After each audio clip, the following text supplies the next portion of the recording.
इनका नाम है रेशी, फूलिंग या कॉर्डिसेप्स सिनेंसिस। चीन की परंपरागत दवाओं में इनका इस्तेमाल लंबे वक्त से हो रहा है। कुछ इम्यून सिस्टम को मजबूत करने वाली बताई जाती हैं, तो कुछ ब्लड प्रेशर को कम करती हैं। कहा तो ये भी जाता है कि कुछ दवाओं में कैंसर को हराने की ताकत है।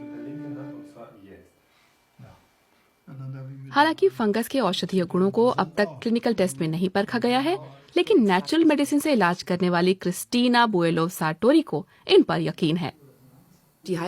औषधीय गुणों वाले मशरूमों का पिछले 5000 सालों से चीनी संस्कृति में इस्तेमाल हो रहा है। मेरे मरीजों को भी इससे फायदा हुआ है।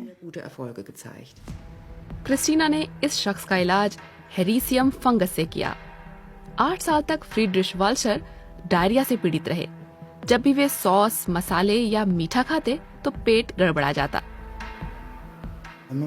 हमेशा मैं जहाँ भी होता था खाने के न्योते पर, शादी में या और कहीं, तो हमेशा डर बना रहता था। लगता था अब गड़बड़ शुरू होगी, और जब डायरिया शुरू होता तो वो बंद नहीं होता था।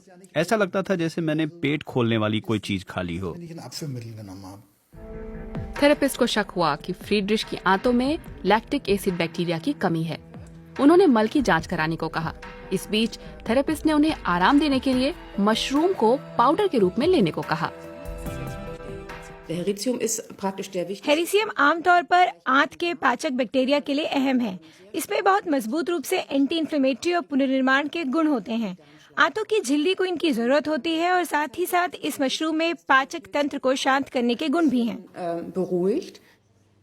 हीलर भले ही इन मशरूमों को जादुई गुणों वाला बताएं, लेकिन कई डॉक्टर इन दावों से सहमत नहीं हैं। हंस लाम्पे रोस्टॉक मेडिकल कॉलेज में ऑन्कोलॉजिस्ट हैं। वे जर्मनी के उन चुनिंदा डॉक्टरों में से एक हैं जो कभी कभार कीमोथेरेपी से संघर्ष करने वाले रोगियों को मशरूम की डोज देते हैं। हम कीमोथेरेपी के दौरान या उसके अंत में इस सप्लीमेंट का इस्तेमाल करते हैं। ये पोषक तत्व शरीर को स्टेबल रखने में मदद करते हैं, वो भी ट्यूमर कोशिकाओं पर कीमोथेरेपी के असर को कमजोर किए बिना।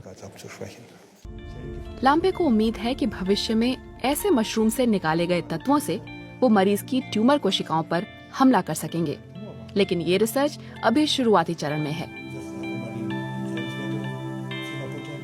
माइंस यूनिवर्सिटी की एक रिसर्च में हिस्सा लेने वाले फार्मासिस्ट थॉमस भी इसी दिशा में खोज कर रहे हैं। वे रेशी, फूलिंग और कॉर्डिसेप्स के खास तत्व निकाल रहे हैं और एक्टिव तत्वों को सहेज रहे हैं। हम खास तौर पर एंटी ट्यूमर तत्वों पर फोकस कर रहे हैं। ये कॉर्डिसेपिन है।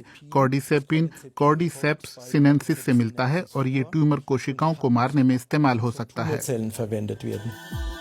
कॉर्डिसेप्स सिनेंसिस यानी चाइनीज कैटेकुलस फंगस, ये लुकीमिया, ब्रेस्ट कैंसर और प्रोस्टेट कैंसर कोशिकाओं के खिलाफ भी खास तौर पर असरदार है।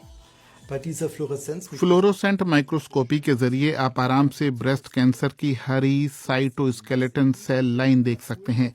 अगर कोई प्राकृतिक तत्व मसलन पौधे, मशरूम से निकाला गया कोटोसेपिन इस सेल लाइन में घुसता है तो ये यहाँ लाल रंग में है। हम देख सकते हैं कि ये साइटोस्केलेटन के ढांचे को तोड़ देता है और इससे पता चलता है कि ये फंगस या दूसरे प्राकृतिक तत्व कैसे कैंसर को मार सकते हैं। लेकिन ये तत्व अभी कैंसर के इलाज के लिए उपलब्ध नहीं है।